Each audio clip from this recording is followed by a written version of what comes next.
Hello guys, welcome back to my channel. आशा छ सबैजना आरामै हुनुहुन्छ होला। मैले यो भिडियोमा मेरो लाइफमै for the first time eyelid tape use गर्न जाँदैछु। दिस वान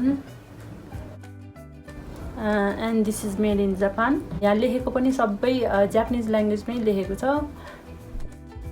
यो पिक्चरको आधारमा मैले यसरी नै लगाएर देखाउँदैछु। ल भिडियो स्टार्ट गरौँ है त।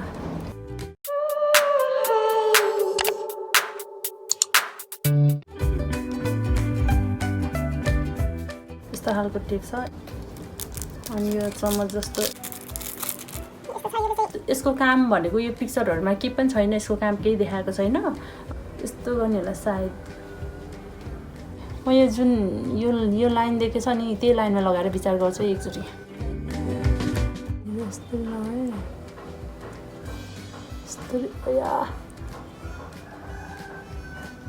यस्तो लगाए हैन, भयो भएन र यसको छेउमा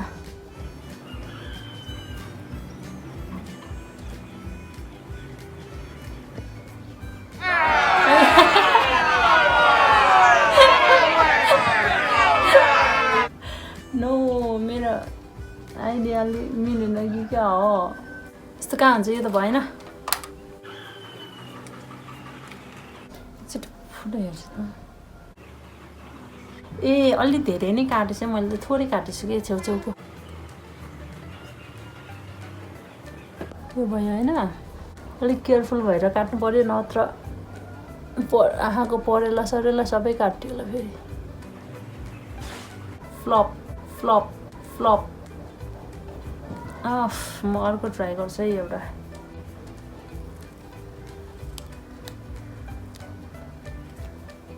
यस्तो झिक्ने अनि यो लगाउनु यस्तो झिक्ने।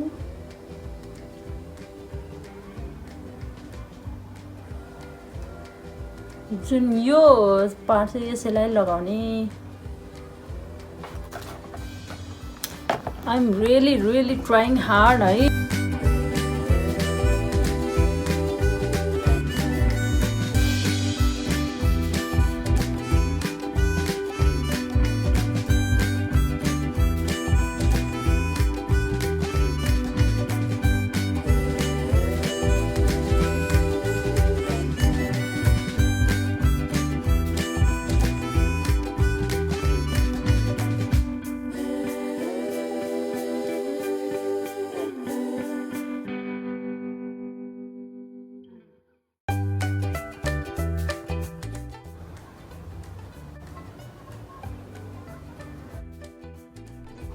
मेरो आँखालाई चाहिँ हल्का डबल आइलिड त गराइदिनु रहेछ। तर मलाई यसको कुरा के मन पर्यो भने यहाँ टेप लगाएको थाहा दिएन कि, यसले टेप लगाएको छ भन्ने थाहा भएन।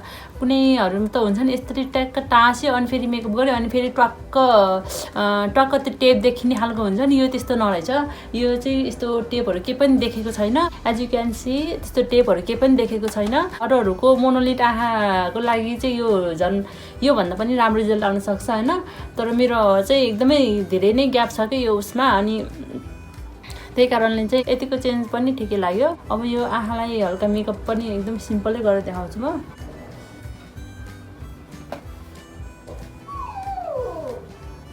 सो यही नै हो मेरो नयाँ एक्सपेरिमेन्ट अनि नयाँ एक्सपिरियन्स। हजुरहरूलाई मन पर्यो होला भनी आशा गर्दछु। अनि यति भन्दै म आज यो भिडियोबाट बिदा हुन चाहन्छु। By by.